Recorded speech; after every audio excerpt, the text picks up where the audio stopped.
तो आज हम शक्ति के खेल को समझने वाली किताब के पन्ने नहीं, बल्कि कह सकते हैं कि उसकी आत्मा में उतरने वाले हैं। हमारे सामने जो स्रोत हैं, वो शक्ति के 48 नियमों की एक बहुत ही अलग और शायद ज्यादा बेरहम तस्वीर पेश करते हैं। हाँ, इसे बेरहम कहना गलत नहीं होगा। इसका नाम है मैकियावेली का संपूर्ण नियंत्रण का सिद्धांत। और इसकी शुरुआत ही एक बहुत तीखे विचार से होती है। ये कहता है कि ज्यादातर लोग इसलिए नहीं हारते कि वो कमजोर हैं, बल्कि इसलिए हारते हैं क्योंकि उन्हें खेल के नियम ही नहीं पता। बिल्कुल, वो एक शतरंज के मैच में जैसे लूडो खेलने की कोशिश कर रहे हैं। सही बात है। और ये दर्शन साफ कहता है कि ये उन लोगों के लिए नहीं है जो दुनिया को अच्छा और नेक बनाना चाहते हैं। ये उनके लिए है जो मानते हैं कि दुनिया पहले से ही एक जंग का मैदान है और वो बस अपना नियंत्रण वापस लेना चाहते हैं। हाँ, इसका एक बहुत बड़ा दावा है कि निष्पक्षता जैसी कोई चीज होती ही नहीं है। वो एक भ्रम है। असली चीज है बढ़त, लेवरेज। हाँ, लेवरेज, एक ऐसा फायदा जिससे आप दूसरों को अपनी मर्जी से चला सकें। तो आज हम इन खतरनाक नियमों को 3 हिस्सों में गहराई से समझेंगे। ठीक है। पहले शक्ति की नींव कैसे रखें, फिर दूसरों को साधने की कला, और आखिर में पूरे खेल को चलाने की बड़ी रणनीति। यहाँ दिलचस्प बात यह है कि ये नजरिया दुनिया को वाकई एक शतरंज के खेल की तरह देखता है, जहाँ हर मुस्कान, हर बातचीत और हर रिश्ता एक सोची समझी चाल है। इसका मूल सिद्धांत ये है कि शक्ति उसे नहीं मिलती जो इसका हकदार है। अच्छा? बल्कि उसे मिलती है जो इसके काम करने के तरीके को समझता है। ये सिर्फ नियमों की एक लिस्ट नहीं है, बल्कि सोचने का एक तरीका है, दुनिया को देखने का एक ठंडा हिसाब किताब वाला नजरिया। ठीक है, तो चलिए इस ठंडी हिसाब किताब वाली दुनिया का पहला दरवाजा खोलते हैं। इस दर्शन के अनुसार शक्ति की शुरुआत कहीं बाहर से नहीं, बल्कि आपके अपने अंदर से होती है। मतलब आप खुद को कैसे काबू में रखते हैं और दूसरे आपको किस नजर से देखते हैं, सब कुछ वहीं से तय होता है। और यहीं से आता है पहला नियम। हाँ, पहला नियम है, कभी भी ऐसे मत बनो कि आपकी जगह कोई और ले सके। इसका मकसद बहुत साफ है। अपनी अहमियत को इतना बढ़ा दो, अपनी जगह इतनी मजबूत कर लो कि आपको हटाना किसी के लिए भी मतलब अपने ही पैर पर कुल्हाड़ी मारने जैसा हो। स्रोत में एक लाइन है जो सच में चुभती है। कौन सी? अगर आपके ना होने से कोई फर्क नहीं पड़ता तो आपके होने का भी कोई मतलब नहीं है। बिल्कुल। लेकिन इसमें एक अजीब बात है। आमतौर पे हम सोचते हैं कि जरूरी बनने के लिए लोगों का पसंदीदा होना पड़ता है, पर यह दर्शन तो कुछ और ही कह रहा है। सही पकड़ा। इसका मकसद पसंद किया जाना नहीं, बल्कि चुपचाप एक ऐसा डर पैदा करना है कि आपके बिना काम ही ना चले। आपको एक जरूरत बनना है जिसे कोई छू ना सके। आपने सही पॉइंट पकड़ा। ये सम्मान या प्यार की बात नहीं कर रहा, ये निर्भरता की बात कर रहा है। ये कहता है कि लोग आपको पसंद करें या ना करें, उन्हें आपकी जरूरत पड़नी चाहिए। और इसी सोच को ये दर्शन एक कदम और आगे ले जाता है नियम 12 में। कभी भी भावनाओं में आकर कुछ मत बोलो। हाँ, ये तो मैंने कई जगह सुना है, पर ये दर्शन इसे एक हथियार की तरह देखता है ना? बिल्कुल। इसका मानना है कि शक्ति चीखती चिल्लाती नहीं, वो हिसाब लगाती है। अच्छा। जब आप मुश्किल हालात में भी एकदम शांत रहते तो आपके दुश्मन बौखला जाते हैं। उन्हें समझ नहीं आता कि आपके दिमाग में चल क्या रहा है। और उनका गुस्सा उन्हें गलतियां करने पर मजबूर करता है और लोगों की नजरों में उनकी इज्जत कम हो जाती है। स्रोत की एक बहुत दमदार लाइन है, जो कमरे में सबसे शांत और ठंडा व्यक्ति है, असली कंट्रोल उसी के हाथ में होता है। लेकिन क्या ये हमेशा काम करता है? मैंने तो ये भी देखा है कि कभी-कभी शांत रहने को कमजोरी मान लिया जाता है। लोग सोचते हैं कि आपके पास कहने के लिए कुछ है ही नहीं, इसलिए आप चुप हैं। ये एक बहुत अच्छा सवाल है और स्रोत इसमें फर्क करता है। ये चुप रहने की बात नहीं कर रहा, बल्कि शांत रहने की। अच्छा, इसमें फर्क है। हाँ, यानी आप स्थिति पर नियंत्रण रखते हैं, बस अपनी भावनाओं को जाहिर नहीं होने देते। आपकी चुप्पी भी एक सोची समझी चाल होनी चाहिए, मजबूरी नहीं। मतलब ये डरपोक चुप्पी नहीं है? नहीं, ये शिकारी की चुप्पी है जो सही मौके का इंतजार कर रहा है। इन दोनों नियमों को एक साथ देखें तो मुझे ऐसा लग रहा है कि इसका मकसद है खुद को एक ऐसी तिजोरी बनाना जिसकी चाबी सिर्फ आपके पास हो। आप बाहर से बहुत कीमती और जरूरी दिखते हैं, लेकिन अंदर क्या है ये कोई नहीं जानता। क्या मैं सही समझ रहा हूँ? आपने बिल्कुल सही पकड़ा। तिजोरी एक बहुत अच्छा शब्द है। विशेषज्ञ इसे एक ब्लैक बॉक्स बनना कहते हैं। Black box? हाँ, एक ऐसी चीज जिसके अंदर क्या हो रहा है ये किसी को पता नहीं, लेकिन जिसके बिना सिस्टम चल भी नहीं सकता। आपकी भावनाएं, आपके डर, आपकी उम्मीदें, ये सब आपके राज हैं। लेकिन आपकी कीमत, आपकी जरूरत, ये दुनिया के सामने एकदम साफ होनी चाहिए। ये एक मनोवैज्ञानिक बढ़त बनाने का तरीका है। एग्जैक्टली।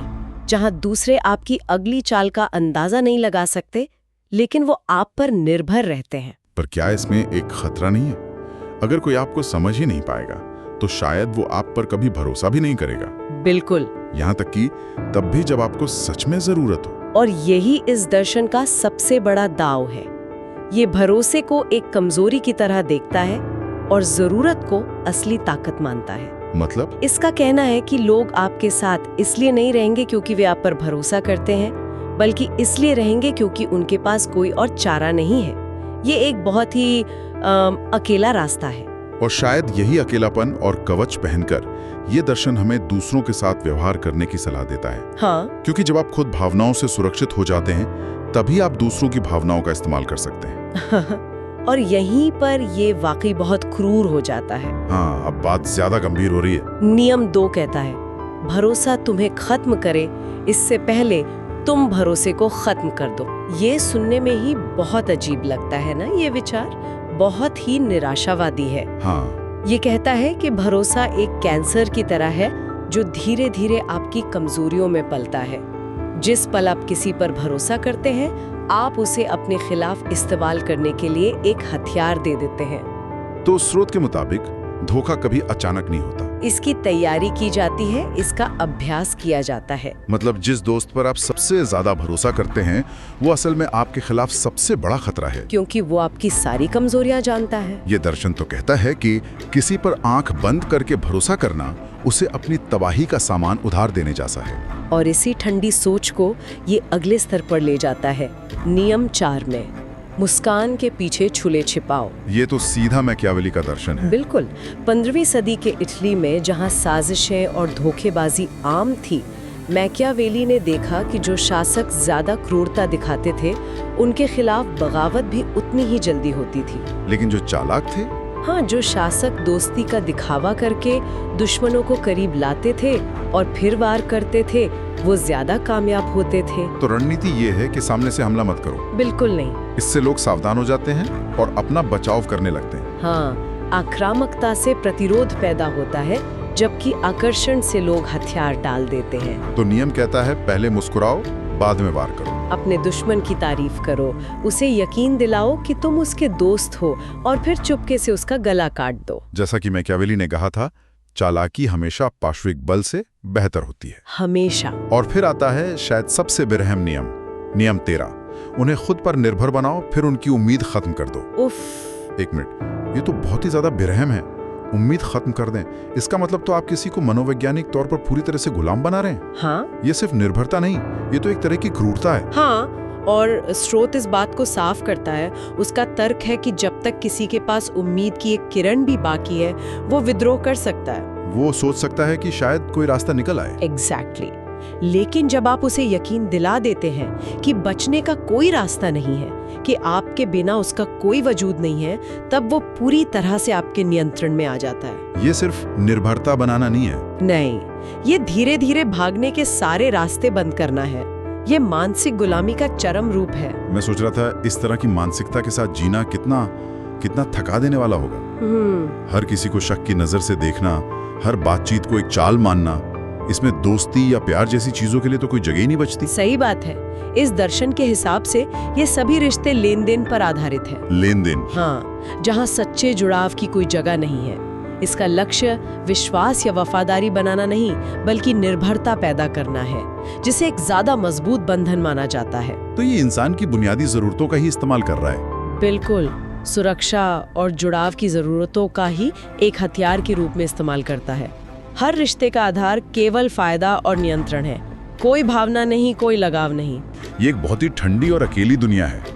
ठीक है, तो पहले खंड में हमने देखा कि शक्ति की नींव खुद पर नियंत्रण रखने से शुरू होती है, एक तरह से अपने अंदर का किला मजबूत करना। सही। फिर हमने देखा कि इस किले के मजबूत होने के बाद ये दर्शन दूसरों की दुनिया में घुसपैठ करने के लिए क्या सलाह देता है। बिल्कुल। अब देखते हैं कि ये दर्शन पूरे माहौल को, मतलब पूरे खेल के मैदान को नियंत्रित करने के बारे में क्या कहता है, यानी बड़ी रणनीतियाँ। हाँ, और यहीं पर बड़ी रणनीतियाँ सामने आती हैं। बिल्कुल। नियम 11 है अराजकता को सीढ़ी की तरह इस्तेमाल करो। इसका मतलब है कि संकट यानी क्राइसिस आपके लिए एक अवसर है। अच्छा, जब सब लोग घबरा रहे होते हैं, डर रहे होते हैं, तब आपके ऊपर उठने का सबसे अच्छा मौका होता है। तो ये दर्शन कहता है कि या तो खुद अराजकता पैदा करो, या अगर कहीं हो रही है तो उसका फायदा उठाओ और फिर खुद को एकमात्र समाधान के रूप में पेश करो।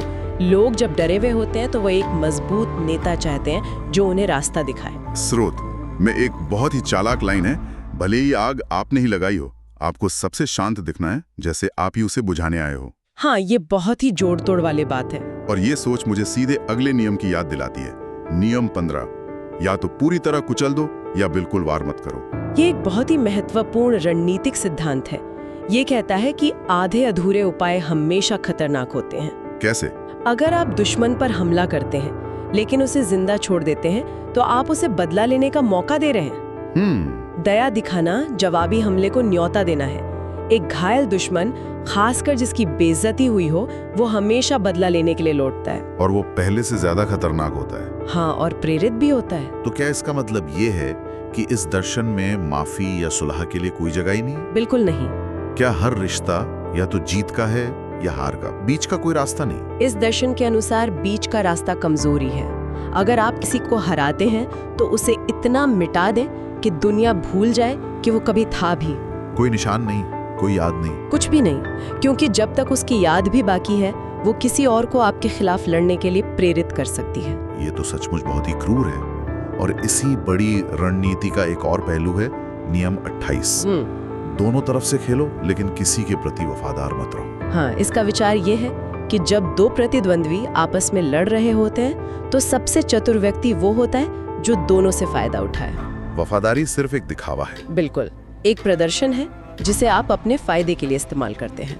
असली शक्ति किसी एक पक्ष में नहीं बल्कि बीच में रहकर दोनों को अपनी जरूरत बनाने में है। तो आप हर गुट के लिए उपयोगी बन जाते हैं, लेकिन असल में आप किसी के नहीं होते। सही। और जब वे एक दूसरे को लड़कर खत्म कर देते हैं तो आप बची हुई हर चीज पर कब्जा कर लेते हैं। ये एक तरह से कठपुतली के मालिक बनने का दर्शन है। मतलब आप खुद मंच पर नहीं आते। नहीं, आप पर्दे के पीछे से धागे खींचते हैं। खेल के असली खिलाड़ी आप होते हैं, लेकिन दुनिया की नजर में कोई और होता है। तो इस पूरी रणनीति का विश्लेषण क्या है? इसका उद्देश्य केवल एक लड़ाई जीतना नहीं है, बल्कि पूरे युद्ध के मैदान को नियंत्रित करना है।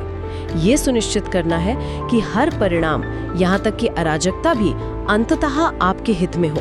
ये शक्ति का सबसे शुद्ध रूप है और सबसे हिसाब किताब वाला भी। तो इन सब का क्या मतलब है? इन सभी नियमों को एक साथ रख के देखें तो मैकियावेली का सिद्धांत शक्ति को एक ऐसे बेरहम खेल के रूप में देखता है जिसमें भावना, नैतिकता और विश्वास जैसी चीजें सिर्फ कमजोरियां हैं जिनसे आपको छुटकारा पाना है। सही। ये पूर्ण नियंत्रण, रणनीतिक गणना और बिना किसी हिचकिचाहट के फैसले लेने पर आधारित एक दुनिया है।